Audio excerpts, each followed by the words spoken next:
जब नीयत पवित्र होती है, प्रयासों में पारदर्शिता होती है, तो परेशानियों को पार करके भी परिणाम लाती है।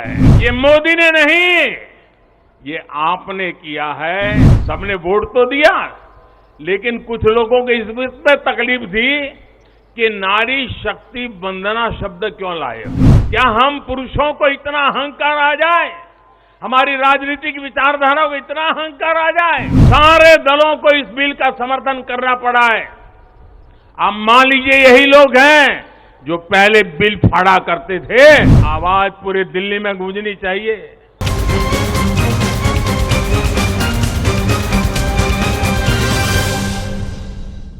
भारत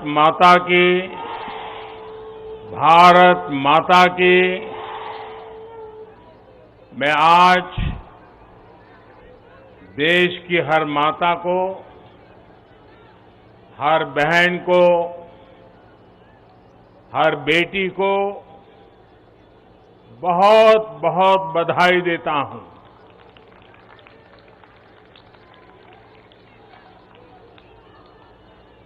कल और परसों 20 और 21 सितंबर को हम सबने एक नया इतिहास बनते देखा है और हम सबका सौभाग्य है कि इतिहास बनाने का अवसर कोटि कोटि जनों ने हमें दिया है। आने वाली अनेकों पीढ़ियों तक इस निर्णय की चर्चा होगी, इस दिवस की चर्चा होगी। मैं पूरे देश को नारी शक्ति वंदन अधिनियम संसद के दोनों सदनों में और भारी बहुमत से और राज्यसभा में तो सर्वसम्मति से पास होने की बहुत बहुत बधाई देता हूं। पार्टी के राष्ट्रीय अध्यक्ष श्री जेपी नड्डा जी, अन्य सभी वरिष्ठ साथी, और आज मैं देश की माताओं बहनों को भी यहां दूर से प्रणाम करता हूं। कभी कभी किसी निर्णय में देश के भाग्य को बदलने की क्षमता होती है और आज हम सभी ऐसे ही एक निर्णय के साक्षी बने हैं। संसद के दोनों सदनों द्वारा नारी शक्ति वंदन अधिनियम रिकॉर्ड मतों से पारित किया जा चुका है।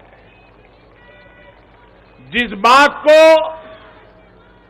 देश को पिछले कई दशकों से इंतजार था, वो सपना अब सच हुआ है। ये पूरे देश के लिए बहुत ही खास समय है। ये भाजपा के हर एक कार्यकर्ता के लिए भी बेहद खास दिन है। आज हर नारी का आत्मविश्वास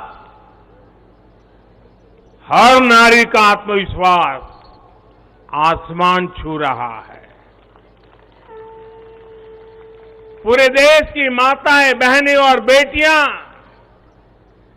आज खुशी मना रही हैं, हम सबको आशीर्वाद दे रही है।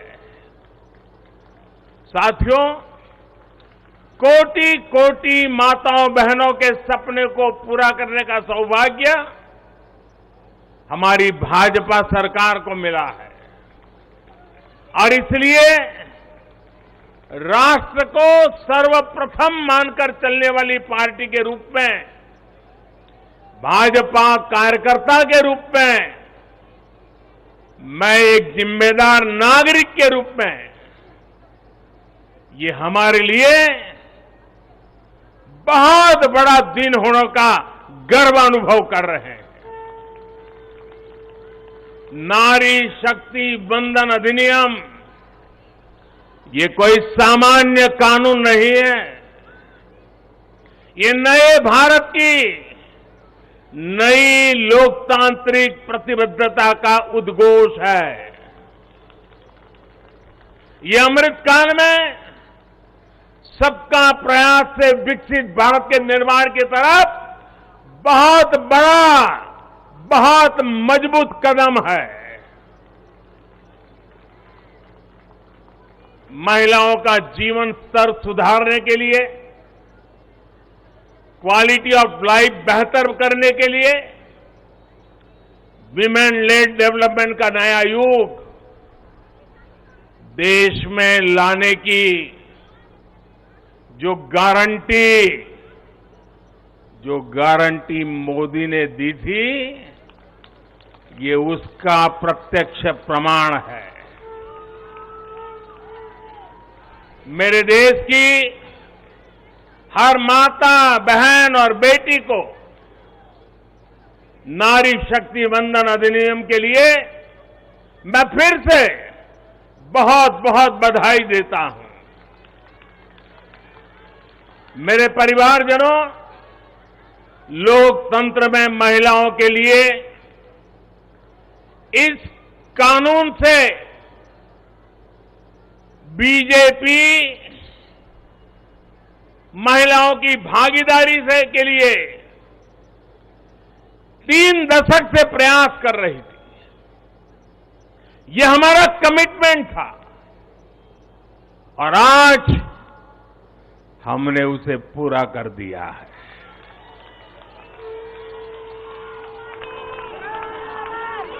महिला आरक्षण सुनिश्चित कराने वाले इस कानून की राह में तरह तरह की बाधाएं थी, दशकों पुराने अड़ंगे थे, लेकिन जब नीयत पवित्र होती है, प्रयासों में पारदर्शिता होती है, तो परेशानियों को पार करके भी परिणाम लाती है। ये भी अपने आप में एक रिकॉर्ड है कि इस कानून को सदन में इतना व्यापक समर्थन मिला। नए संसद भवन में पक्ष विपक्ष की सीमाओं से ऊपर उठकर करीब करीब सबने इसके पक्ष में वोट दिया।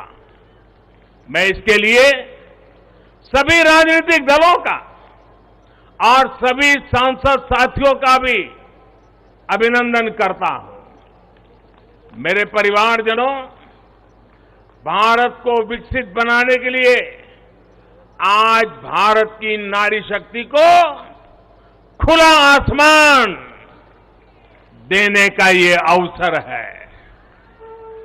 आज देश माताओं, बहनों, बेटियों के सामने आने वाली हर अड़चन को दूर कर रहा है। इसी सोच के साथ बीते 9 वर्षों में हमने माताओं, बहनों से जुड़ी हर बंदिशों को तोड़ने का प्रयास किया है। हमारी सरकार ने एक के बाद एक ऐसी योजनाएं बनाई हैं, ऐसे कार्यक्रम शुरू किए हैं जिससे हमारी बहनों को सम्मान, सुविधा, सुरक्षा और समृद्धि का जीवन मिले। हमने बहनों, बेटियों के जीवन चक्र से जुड़ी हर समस्या को दूर करने पर पूरी गंभीरता से ध्यान दिया है। गर्भावस्था के दौरान शिशु को पौष्टिक खाना मिले, इसके लिए हमने मातृ वंदना योजना चलाई। महिलाओं के बैंक खाते में पैसे भेजने शुरू किए। माता मृत्यु को रोकने के लिए, नवजात बच्चों की रक्षा के लिए हमने शिशु का जन्म अस्पताल में ही कराने का बहुत बड़ा अभियान चलाया। बेटी को कोख में ही न समाप्त कर दिया जाए, इसके लिए हमने बेटी बचाओ बेटी पढ़ाओ जैसे जन आंदोलन भी शुरू किए। आज वर्षों बाद देश में जनसंख्या के आधार पर महिला पुरुष के अनुपात में सुधार आया है। इसी तरह शौचालय न होने की वजह से बेटियां स्कूल न छोड़े, इसके लिए हमने करोड़ों शौचालय बनाए। बेटी की शिक्षा जारी रहे, इसके लिए हमने सुकन्या समृद्धि योजना में ज्यादा ब्याज का प्रावधान किया। बेटी को रसोई में लकड़ी का धुआं ना सहना पड़े, इसके लिए उज्ज्वला का गैस कनेक्शन दिया। बेटी को पानी के इंतजाम में परेशान होना न पड़े, इसके लिए हमने हर घर पाइप से पानी देने की योजना शुरू की। मेरे परिवारजनों, हर मां बाप का सपना होता है कि उसकी प्यारी बेटी बिना बाधा के जीवन बिताए, जीवन में आगे बढ़े। एक परिवार के सदस्य की तरह हमारी सरकार ने बेटी के हर सुख की चिंता की है, हर बाधा दूर करने की कोशिश की है। बेटी को अंधेरे में न रहना पड़े, इसके लिए हमने सौभाग्य योजना से मुफ्त बिजली कनेक्शन दिया। बेटी पैसे की कमी की वजह से अपनी बीमारी छिपाए नहीं, इसलिए हमने उसे 5 लाख रुपए तक के मुफ्त इलाज की सुविधा दी। बेटी की या घर की संपत्ति पर भी अधिकार हो, इसके लिए पीएम आवास के घरों में उसे संयुक्त भागीदारी दी। गृहिणी को अपनी बचत अनाज के डिब्बे में ना रखनी पड़े, इसके लिए जनधन योजना के तहत करोड़ों महिलाओं के बैंक खाते खोले। मेरे परिवारजनों, बेटी रोजगार कर सके, स्वरोजगार कर सके, इसके लिए हमने बिना गारंटी मांगे लोन देने वाली मुद्रा योजना शुरू की। वो मां बनने के बाद भी अपनी नौकरी जारी रख सके, इसके लिए हमने मातृत्व अवकाश में वृद्धि की। बेटी अगर सैनिक स्कूल जाना चाहती है तो उसके लिए हमने सैनिक स्कूल के द्वार खोल दिए। बेटी अगर सेना में अफसर बनना चाहती है तो हमने तीनों सेनाओं में बेटियों के लिए नए रास्ते बना दिए। गांव की बहनों को कमाई के अवसर मिले, इसके लिए हमने 9 करोड़ से ज्यादा बहनों तक सेल्फ हेल्प ग्रुप का विस्तार किया और उन्हें मिलने वाली सहायता को भी बढ़ाया। इस साल लाल किले से मैंने देश में 2 करोड़ लखपति दीदी बनाने और सेल्फ हेल्प ग्रुप की महिलाओं को ड्रोन देने की योजना का भी ऐलान किया है। साथियों, सामाजिक स्तर पर भी 3 तलाक जैसी जिन कुरीतियों के कारण महिलाओं पर अत्याचार होते थे, हमने कानून बनाकर उन्हें रोका है। हमारी करोड़ों मुस्लिम बहनों को आज 3 तलाक की अमानवीय प्रथा से सुरक्षा मिली है। वो महिलाएं भी अब अपने अधिकारों के लिए आगे आ रही है। मेरे प्यारे परिवारजन, महिला आरक्षण के लिए इतने दशकों से कोशिश तो हो रही थी, लेकिन मैं आपसे जानना चाहता हूं, 3 दशक से बात हो रही थी, नहीं हो पा रहा था। आज ये संभव हुआ है। मैं जरा आपसे पूछना चाहता हूं, ये संभव कैसे हो पाया? ये कैसे संभव हो पाया? ये कैसे संभव हो पाया? अब मैं आपके जवाब को जरा ठीक करता हूं।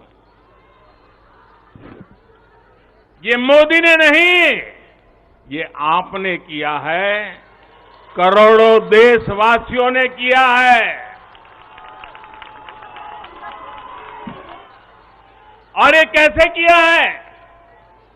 उसका एक सबसे बड़ा कारण है, देश की जनता ने, देश के मतदाताओं ने, विशेष करके मेरी माताओं बहनों ने वोट देकर के एक पूर्ण बहुमत वाली मजबूत और स्थिर बनाई सरकार बनाई। और उसी का कारण है, आपने जो सरकार को मजबूती दी, आपने जो सरकार को बहुमत दिया, उसी की ताकत है कि आज ये सरकार फैसले भी ले पा रही है और संसद में जाकर के 30 साल से लटके हुए काम को भी पूरा कर पा रही है। और इसलिए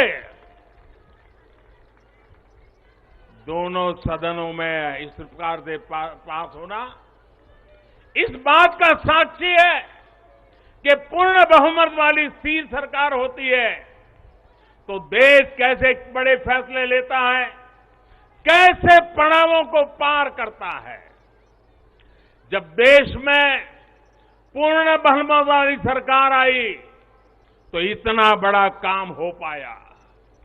हमने महिला हित में हर स्तर पर फैसले लिए, किसी के राजनीतिक स्वार्थ को महिला आरक्षण के सामने दीवार नहीं बनने दिया। जबकि इससे पहले जब भी ये बिल संसद में आए, लीपापोती हुई, सिर्फ नाम दर्ज कराएगी, ये निष्ठापूर्वक कभी प्रयास नहीं हुआ और बवाल हुई, हंगामा, नारी का अपमान करने का भी प्रयास किया गया।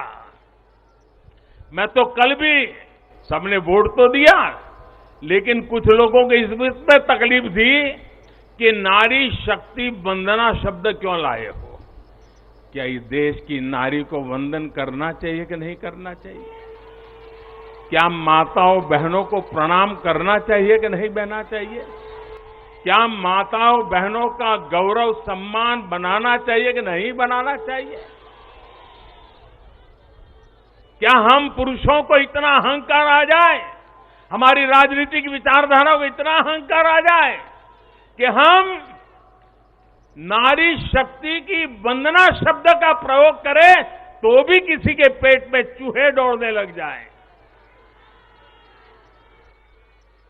लेकिन अब आप जब देश में पूर्ण बहुमत की स्थिर सरकार है तो महिला आरक्षण बिल, नारी शक्ति वंदन अधिनियम एक सच्चाई बन गया है।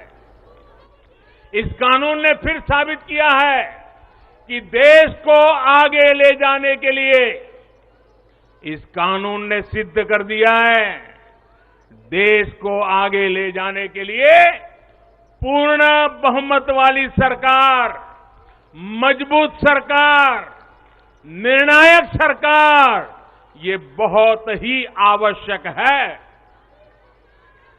मेरे परिवारजनों, मैं लगातार महिलाओं को आगे बढ़ाने की बात करता हूं, उनके विकास को केंद्र में रखकर नीतियों की बात करता हूं।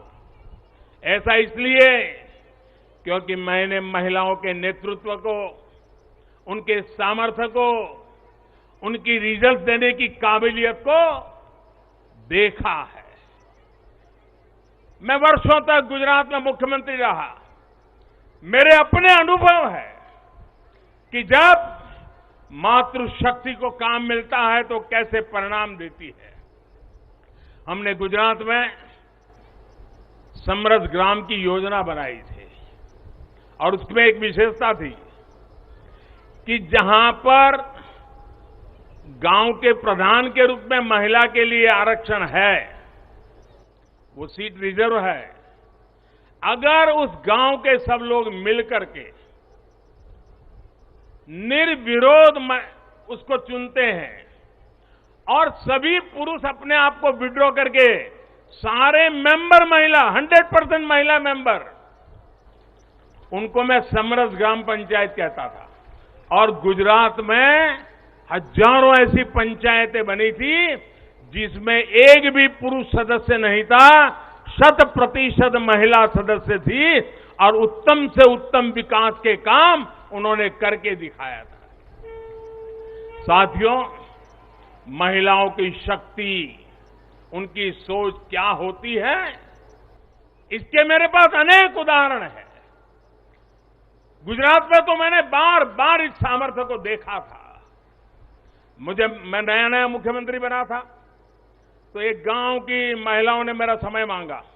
वो गांव के चुने हुए लोग थे, तो बोले सब महिलाएं मिलना चाहती हैं। तो मैंने कहा भाई मैं नया था, अभी तो मुझे 6 महीने भी नहीं हुए थे। तो मैंने कहा काम क्या है, आप ग्रामीण विकास मंत्रालय को मिलिए, फलाने को मिलिए। नहीं बोले साहब उनका तो आग्रह है, वो आपको मिलना चाहते हैं। वो गांव की माताएं बहनें थी। मैंने कहा अच्छा भाई एक दिन बुला लेना, मैं मिल लूंगा। वो मिलने आई, 8-10 महिलाएं थी और उसमें सबसे ज्यादा पढ़ी लिखी जो बहन थी वो शायद 7वीं 8वीं कक्षा तक पढ़ी लिखी थी। तो मिलने आई, बोले हमारे गांव ने तय किया है कि एक भी पुरुष मेंबर नहीं होगा, सबकी सब महिला मेंबर होगी और इस बार गांव की प्रधान भी महिला होगी। तो मैंने उनको पूछा अच्छा इतना बड़ा आपको अवसर मिला है। अच्छा जब समय मांगा तो मुझे लगा कि शायद वो कुछ पैसों के लिए आएंगे, कुछ योजना लेने के लिए आएंगे। तो मैंने उनसे पूछा कि आपकी क्या अपेक्षा है और आप क्या करना चाहती है। 7वीं 8वीं कक्षा पढ़ी लिखी वो गांव की प्रधान महिला और बाकी मेंबर तो उससे भी कम पढ़े लिखे थे। वो 8-10 बहनें आई थी, गांव की बहनें थी। पहली बार गांधीनगर देखा था। उन्होंने मुझे जो जवाब दिया, मैं समझता हूं सार्वजनिक जीवन में काम करने वाले हम सबके लिए प्रेरणा है। उस बहन ने मुझे कहा कि मेरी एक इच्छा है, हमें 5 साल मिले हैं, हम 5 साल में ऐसा कुछ करना चाहते हैं कि हमारे गांव में एक भी व्यक्ति गरीब न रहे। आप कल्पना कर सकते हैं क्या दृष्टिकोण होगा उनका। और सच में ट्रांसफॉर्मेशन का कहां आधार होता है ये उनको मालूम था। ये सामर्थ्य और सोच हमारी माताओं बहनों के गांव में बेटी बहनों को भी होता है। साथियों, महिलाओं में सकारात्मक बदलाव की प्रवृत्ति और संसाधनों के बेहतर से बेहतर इस्तेमाल की दूरदर्शिता हमें हर जगह पे मिलती है। परिवार में तो डगर डगर पे नजर आता है। अभी कुछ दिन पहले मैं मध्य प्रदेश गया था, तो वहां शहडोल के पास एक आदिवासी गांव में गया तो सभी आदिवासी बहनों को बुलाया था, लेकिन विशेषता ये थी कि उसमें 100 से ज्यादा लखपति दीदी आई थी, आदिवासी बेटियां, लखपति दीदी। तो मैंने उनसे संवाद किया। एक बहन ने जो मुझे बताया वो वाकई हम सोच सकते हैं कि उनका सामर्थ्य कितना है। वो आदिवासी बेटी जो कहती है मैं लखपति दीदी हूं, मैं आज विमेन सेल्फ हेल्प ग्रुप के द्वारा ये काम करके इतना इतना कमाती हूं। तो मैंने पूछा इतना पैसा कमाने लगी तो करती क्या हो। एक आदिवासी महिला मुझे कह रही है, ये दिल्ली की महिलाओं के लिए भी आश्चर्य होगा। वो कहती है कि मेरे पति साइकिल पे जाते थे काम करने के लिए, रोजगार ढूंढने के लिए साइकिल पे जाते थे। मैं लखपति दीदी बन गई तो मैं उनके लिए स्कूटी ले आई। देखिए आत्मविश्वास। वो कह रही है मैं मेरे पति के लिए स्कूटी ले आई। फिर बोले मुझे पता चला कि मुझे बैंक से लोन मिल सकती है, तो मैंने सोचा कि मैं लोन से ट्रैक्टर ले लूं। बोले मैंने लोन से ट्रैक्टर लिया और मेरे पति को स्कूटी लेकर के मैंने उनको बदले में ट्रैक्टर दे दिया और मेरे पति ट्रैक्टर लेकर के अगल बगल के गांव में खेती के लिए लोगों की सेवा के लिए जाते हैं और कमाई करते हैं। और बोले अब तो मेरी स्थिति है कि मैं कुछ ही महीनों में वो ट्रैक्टर की लोन भी वापस कर दूंगी। यानी एक मेरी आदिवासी बहन लखपति दीदी की क्या विजन होता है, कल्पना होती है। अभी 1-2 महीने पहले मैं उनसे बात करके आया। साथियों, मुझे कहना यही है कि नारी शक्ति मंदन अधिनियम देश के भाग्य को बदलने का काम करेगा और उसके पीछे मेरा जो ये अनुभव है, इसके कारण मेरा विश्वास अनेक गुना बढ़ गया है। नारी जब कोई भी जिम्मेदारी संभालती है तो उस संकल्प को सिद्ध तक ले जाने के लिए वो जी जान से जुट जाती है। इस कानून का सबसे बड़ा लाभ ये होगा कि ये कानून देश की नारी शक्ति में बहुत बड़ा विश्वास पैदा करेगा। देश के लिए काम करने का जज्बा, भारत को आगे बढ़ाने की जो शक्ति है वो कई गुना बढ़ जाएगी। आप गुजरात के डेयरी उद्योग को मैं भली बात ही जानता हूं। ये अमूल वगैरह इतने बड़े बड़े नाम सुनते हैं ना, उसके मूल में सभी महिलाएं हैं जो पशुपालन का काम करती है, दूध के व्यापार का काम करती है और आज डेयरी को अरबों खरबों का व्यापार उन्होंने बना दिया है। हम लोग लिज्जत पापड़ जानते हैं, आदिवासी महिलाओं ने शुरू किया हुआ प्रकल्प आज मल्टीनेशनल कंपनियों को टक्कर मारने वाला लिज्जत पापड़, ये हमारी नारी शक्ति का परिचय देता है। ऐसा हर राज्य में आपको मिलेगा। उनका ये जो कौशल है, सामर्थ्य है, जो भगवान ने उनको नैसर्गिक गुण दिया हुआ है, वे कभी भी खराब क्वालिटी को स्वीकार नहीं करते हैं। हो सके उतना अच्छा करना, अच्छे ढंग से करना, ये सामर्थ्य होता है। और ये शक्ति जब राष्ट्र निर्माण में सक्रिय होती है तब राष्ट्र कितना आगे बढ़ सकता है, इसका हम अंदाज लगा सकते हैं। महिलाओं के इसी कौशल का, उनकी लीडरशिप का उपयोग अब आने वाले दिनों में देश को होने वाला है। हमारी संसद में भी नारी शक्ति का महत्व दिखा है। सारे दलों को इस बिल का समर्थन करना पड़ा है। अब मान लीजिए यही लोग हैं जो पहले बिल फाड़ा करते थे, आज उनको बिल को समर्थन करना क्यों पड़ा? क्योंकि देश भर में पिछले 10 साल में महिला एक शक्ति बनकर के उभरी है और हमने संसद में पहुंचने से पहले देश में सामर्थ्य जुटा दिया ताकि संसद में कोई हिल न पाए। इसका पूरा प्रबंध करके हम सदन में गए। ये आप ही के सामर्थ्य पर भरोसा करके मैं गया था, ये आप ही की शक्ति पे भरोसा करके मैं गया था और आपकी शक्ति ने रंग दिखा दिया कि सभी राजनीतिक दलों को इस काम में जुड़ना पड़ा। मेरे परिवारजनों, आज परिवार से लेकर पंचायत तक, इकोनॉमी से लेकर एजुकेशन और एंटरप्रेन्योरशिप तक हमारी बहन बेटियां हर क्षेत्र में अभूतपूर्व काम कर रही है। भारत को चांद तक पहुंचाने में महिलाओं की बहुत बड़ी भूमिका रही है। आज हमारे स्टार्टअप्स हो, सेल्फ हेल्प ग्रुप्स हो या स्वच्छता जैसे सामाजिक अभियान हो, महिलाओं की भागीदारी और भूमिका देश की ताकत बन रही है। देश ने संकल्प लिया है कि जब हम आजादी के 100 वर्ष पूरे करें तब तक हम भारत को विकसित बना करके ही रहेंगे, एक डेवलप कंट्री बना करके रहेंगे।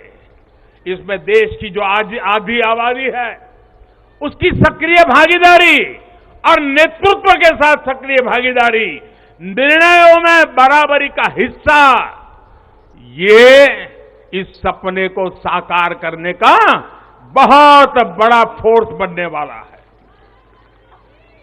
मेरे परिवारजनों, नया और आधुनिक संसद भवन और उसमें आधी आबादी का बढ़ता हुआ प्रतिनिधित्व ये नई व्यवस्थाओं का सूत्रपात करेगा।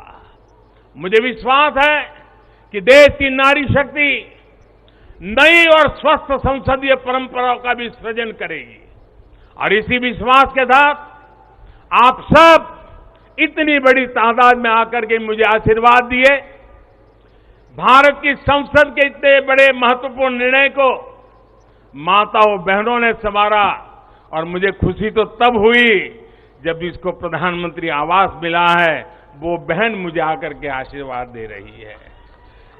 जिसको उज्ज्वला का गैस मिला है, वो झुग्गी झोपड़ी में जिंदगी गुजारा कर चुकी बहन मुझे आशीर्वाद दे रही है, तब मेरा पक्का विश्वास और मजबूत हो जाता है। और इसलिए मैं फिर एक बार आप सबको अनेक शुभकामनाएं देता हूं। ये नारी शक्ति वंदन अधिनियम, उसको गांव गांव घर घर पहुंचाना हम सबका दायित्व है और इस सामर्थ्य को और तेजी से आगे बढ़ाएं। इसी एक अपेक्षा के साथ सभी माताओं बहनों को प्रणाम करते हुए मेरी वाणी को विराम देता हूं। मेरे साथ पूरी शक्ति से बोलिए, भारत माता की। आवाज पूरी दिल्ली में गूंजनी चाहिए, भारत माता की, भारत माता की, भारत माता की। बहुत बहुत धन्यवाद।